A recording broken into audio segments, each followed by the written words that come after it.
How lifestyle inflation slowly erases a pay raise. Have you ever received a pay raise, felt relieved for a few weeks, and then noticed that nothing really changed? You earn more than you used to, your income is objectively higher, and yet your bank balance feels strangely familiar. Not worse, just not better either. That quiet disappointment is worth paying attention to, because it usually isn't about bad decisions. It's about a pattern most people never notice while it's happening. Let's look at a very ordinary situation. You're a young professional or early career earner in the US or Europe. After tax, you take home around $4,000 a month or the local equivalent. Your expenses look normal.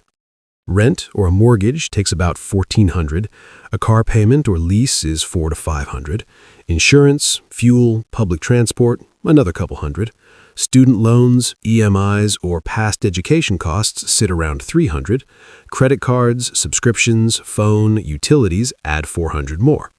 Food, occasional dinners out, and small lifestyle spending take the rest. By the end of the month, most of the money has a job already. You're not irresponsible. You're participating in modern adult life.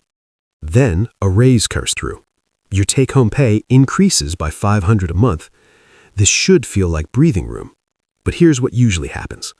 The apartment gets a little nicer. The car upgrade starts to feel justified. Eating out becomes more frequent. Travel shifts from special to expected.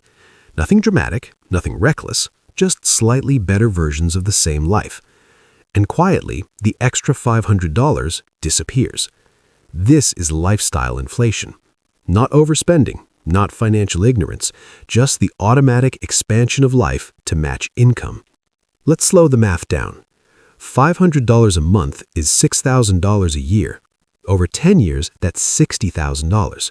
Not wasted, just absorbed into a lifestyle that now feels normal.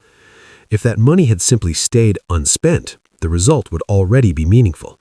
If it had been invested modestly, even conservatively, the number would be much larger. The math isn't impressive, it's repetitive, and that's exactly why it works. So why do people keep doing this? Because lifestyle inflation doesn't feel like a mistake. It feels like progress. In the US and Europe especially, income isn't just money. It's proof.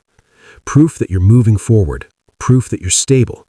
Proof that you're doing what you're supposed to do. When your income rises, your brain expects your life to reflect that change. A better place, a better car, a better version of yourself. And no one around you questions it. In fact, the system quietly encourages it. Loans get approved more easily.